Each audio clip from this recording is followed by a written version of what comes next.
Alright, Cashtook Bowcraft here today.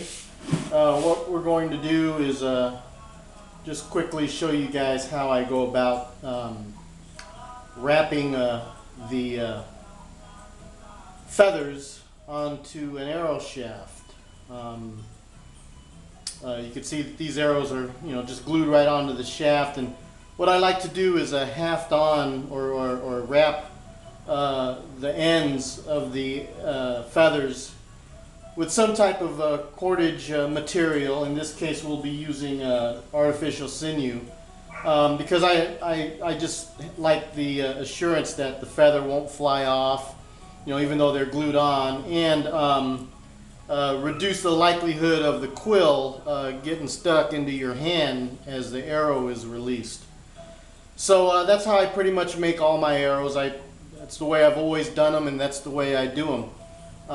Also too, there's a lot of people that like, custom arrows, and they're into, grain weights and, how heavy the arrow is. And the one thing with adding the wrappings onto here is that, the weight of the wrapping will obviously affect the weight of the entire arrow.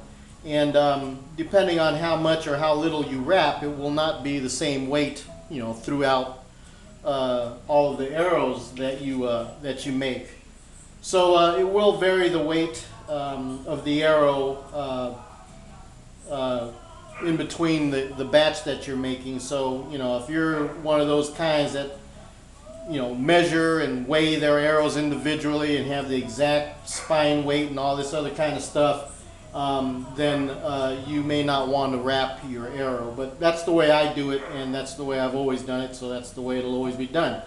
So if you buy a Cashtook arrow, just know that I am going to wrap them, and they are going to vary in weight, in arrow weights, in between the various however many arrows you buy. They aren't all going to weigh the same. So anyway, we'll get right down to it. Basically what I do, I just trim off about 1/4 of an inch off the back and off the front of the arrow, and just to give it a little room here to put the wrapping on, just like that. Do the back side, probably another probably about 1/4 inch or less than 1/4 inch, not too much. Just enough to get some wrapping on there. Okay?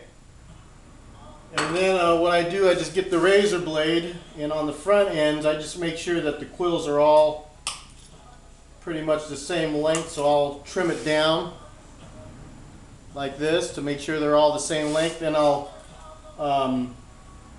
trim down the tops of them to make sure that they pretty much bevel into or fade into the limb. And then I'll take the back of my blade here and just push it down flat so that they're pretty flat and taper down into the limb, so it'll make a nice transition when I put the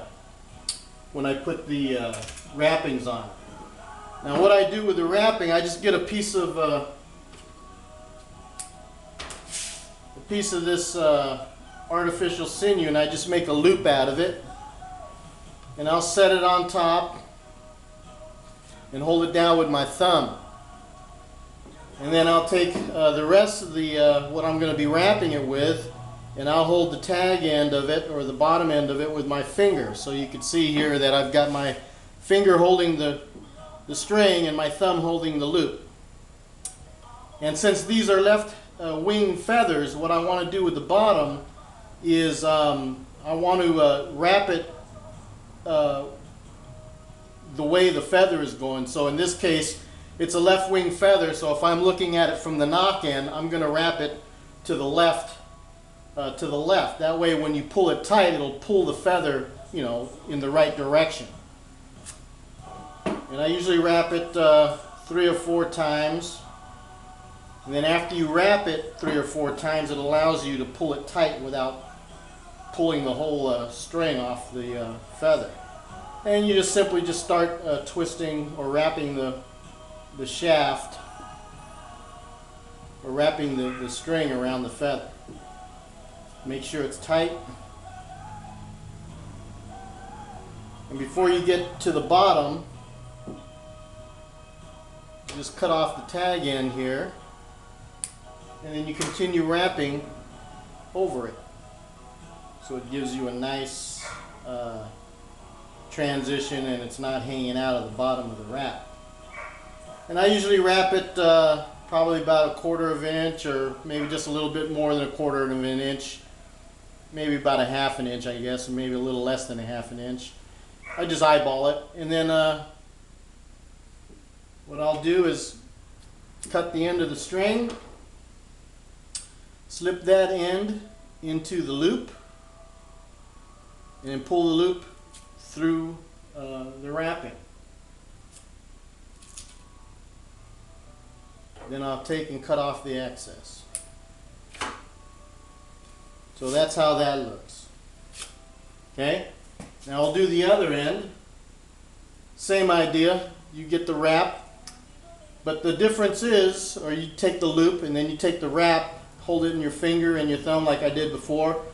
Now the only difference is with this one, since this is a left wing feather, I'm going to wrap the top to the right. As you're looking down the knock, it's going towards the right. That way when it tightens up, it'll pull the top end of the feather to the right, and it'll keep the feather going in the same angle on the shaft. Now as you're wrapping the back end, it's not as critical as the front end. So what I do, I just wrap it around and try to get down as close to the actual feathers as I can, and I go around, you know, I don't know, 10 times or so. Pull it tight. I start from the top of the quill and work my way down to the feather. And regardless of how many times you wrap it, you want to make sure that you finish on the bottom, so when you pull it through, you know, the loop is on the bottom, or the bottom of the wrap, and your string is at the bottom of the wrap. So you cut off the excess, slip it through the loop,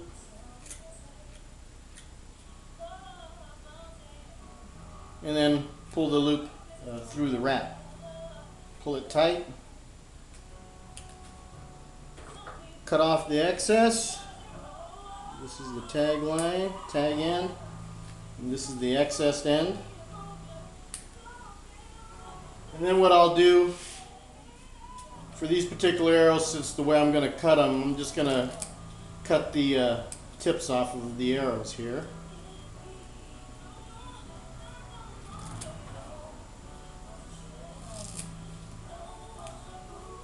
Just like that.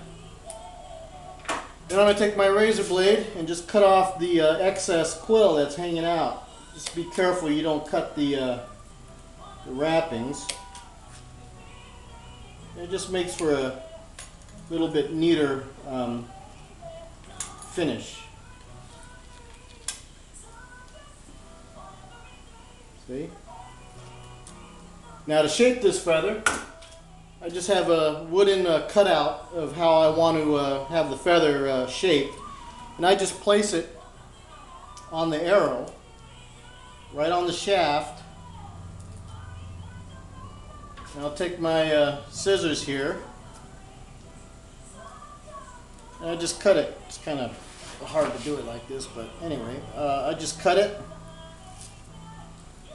You know, I used to have a feather burner, but you know, I've been doing it like this so long, it's just as fast for me to do it. And if you mess up on the burning the feathers on the burner, then you got to redo the whole, you got to take the glue off, you know, take this feather off and redo it.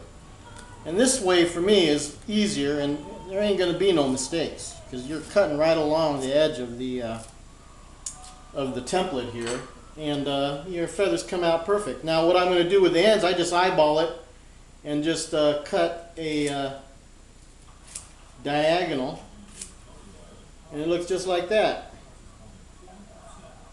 So anyway, that's how I do my feathers. It took probably less than 5 minutes to do that, and that's how I attach the feathers to the shaft.